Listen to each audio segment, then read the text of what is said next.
안녕하십니까. 8월 31일 토요일 이사야 36장 11절에서 22절 말씀입니다.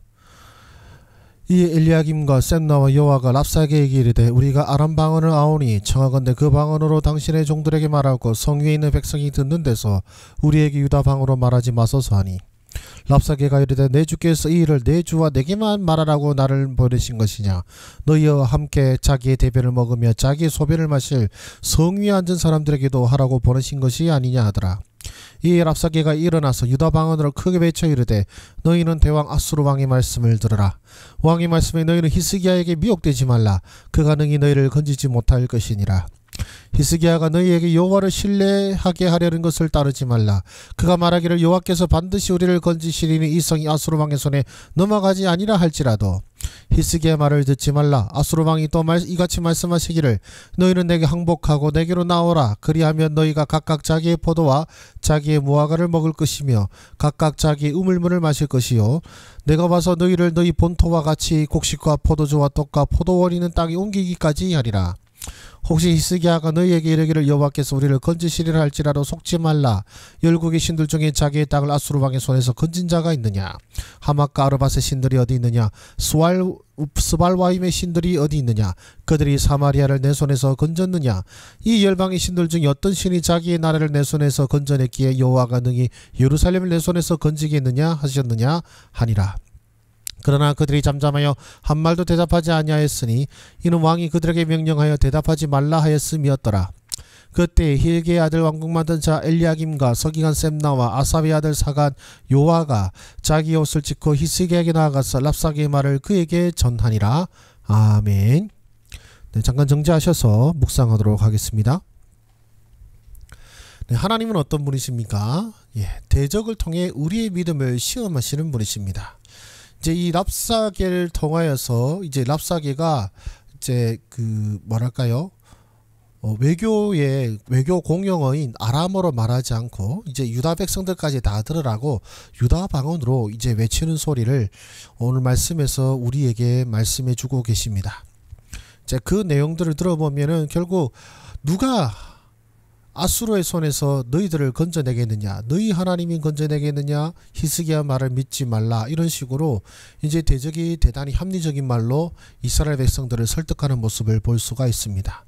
하나님은요 우리에게 말 그대로 대적을 통해서 우리의 믿음을 시험하시는 분이십니다. 합당한 말을 하고 손해보는 일이 아니라는 것을, 지금 딱 눈 질끈 감으면 지금 타협하면 전혀 손해보는 것이 없다는 식으로 우리에게 이런 유혹의 말을 하는 것이 우리의 대적의 모습인 것입니다.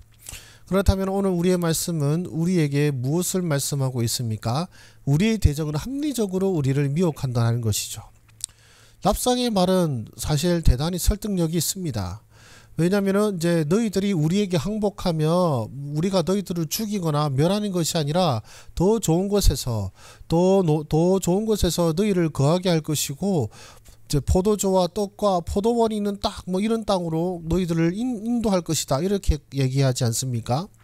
게다가 열국 중에 누가 아수르 왕의 손에서 살아남았으며 그 어떤 신이 아수르 왕의 손에서 그 백성들을 지켜야 되냐면서 하나님도 너희들을 지키지 못할 것이다 라고, 소위 말하면 확률일까요? 통계론적일까요?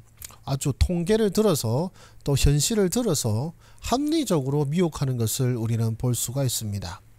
세상의 유혹과 시험은 대단히 우리 어리석은 생각으로 볼 때 합리적으로 들립니다. 얼토당지 않게 하나님을 떠나라 이런 것이 아니라, 아니 네 상황이 이런데 어떻게 예배를 드려?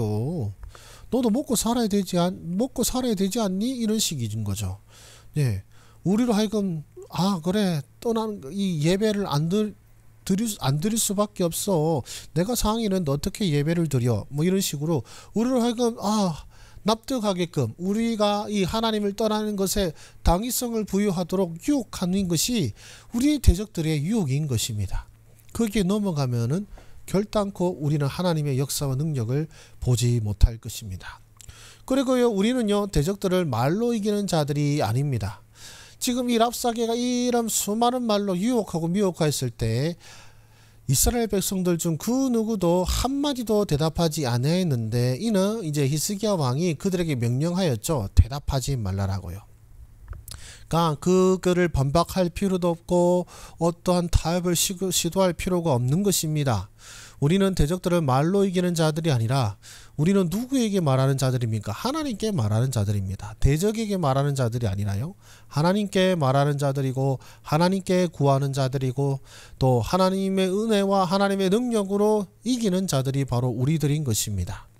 그래서 저와 여러분들은 뭐 말이라고 했지만 우리의 싸움은 혈과 육을 대한 것이 아니라 혹은 우리의 힘으로 우리의 능력으로 싸우는 것이 아니라 오로지 하나님의 능력으로 싸우는 자들임을 우리는 기억해야 될 것입니다.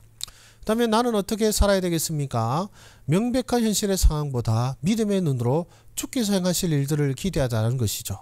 명백한 현실의 상황은 소위 말하면 예배를 포기하는 것이 맞고 믿음을 떠나는 것이 합리적이고 막 그렇게 나옵니다만은 그러나 우리는 믿음의 눈으로 주께서 행하실 일을 기대하는 자들입니다. 눈에 보이지 않습니다. 믿음으로만 바라볼 수 있는 것이죠. 우리의 대적들이 명백한 현실의 상황을 통해서 우리를 유혹할 때에 거기에 설득당하는 것이 아니라 그 설득을 넘어선 믿음의 힘으로 이겨내는 저와 여러분들이 되기를 소망합니다. 그리고 합리적인 유혹에 빠지는 것이 아니라 말이 되지 않는 믿음의 삶을 살자라고 하였는데요. 사실 랍삭의 말을 따르면 히스기야 왕의 말처럼 하나님께서 우리를 건지신다는 것이 말이 되지 않습니다. 불가능한 일로 보입니다. 그래서 아수르의 어떤 이 말에 어쩌면 타협하는 것이 더 나아 보일지도 모릅니다. 그러나 우리는 이 합리적인 유혹에 빠지는 것이 아니라 도대체 이게 말이 돼 싶은 하나님의 말씀에 따라 살아가면서 그 말씀이 정말로 말이 되는 것을, 그 말씀이 진정으로 이루어지는 것을 우리 눈으로 보면서 경험하면서 살아가는 저와 여러분들이 되시기를 주의 이름으로 축복합니다. 기도하겠습니다. 살아계신 하나님 아버지, 우리 하나님께서 행하실 일들이 크고 놀라우십니다. 그러나 세상은 아직 우리가 그것을 보지 못하고 세상의 눈으로도 보이지 않기에 세상의 눈으로 보는 아주 합리적인 시선으로 우리를 미혹하고 유혹합니다. 주여, 우리가 거기에 타협하고 또 거기에 편승하는 것이 아니라 정말로 현실적으로 보면 말이 되지 않지만 정말로 현실적으로 보면 전혀 논리적이지 않고 합리적이지도 않지만 그러나 주께서 하신 말씀을 의지하여 주여 우리가 믿음으로 살아가는 하나님의 백성들이 되게 하여 주시옵소서. 그래서 우리가 이 말이 되지 않는 것이 이루어지는 것을 우리 눈으로 보게 하시고 말이 되지 않지만 그러나 하나님의 능력으로 이 모든 것을 이루시는 하나님의 능력으로 사는 우리들의 삶 되게 하여 주시옵소서. 모든 말씀 우리 구주 예수 그리스도 이름으로 기도드립니다. 아멘. 네, 감사합니다. 수고하셨습니다.